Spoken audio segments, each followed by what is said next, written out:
Hello friends, આપણે શિયાળો ચાલુ થઈ ગયો છે અને શિયાળામાં બાળકોને કફ વધારે થતો હોય છે, શરદી થતી હોય છે. તો એના માટે આજે હું તમારા માટે એક બેસ્ટ ઉપાય લઈને આવી છું. ઘરગથ્થુ અને સાવ સહેલી રીતે બની શકે છે. અને એ છે સૂંઠની ગોળી. હવે એના માટે આપણે લઈશું અહીંયા 1 ચમચી સૂંઠનો પાવડર. એની સાથે લેશું 1 ચમચી ગોળ અને સાથે અડધી ચમચી ઘી. અહીંયા તમે જો કફ તમારા બાળકને વધારે હોય તો થોડી હળદર પણ એડ કરી શકો છો.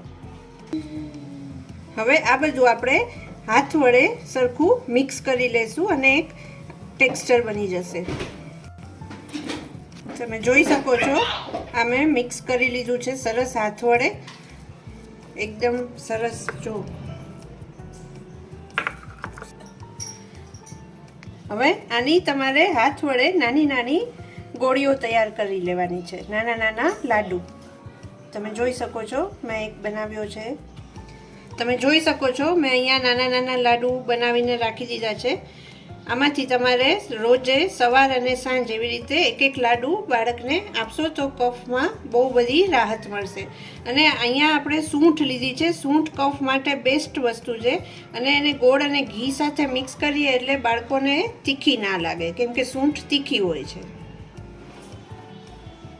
જો મોટા લોકોને પણ આ કફ હોય તો આ લઈ શકે છે, પણ થોડું તમે એનો પોર્શન વધારે લઈ શકો છો.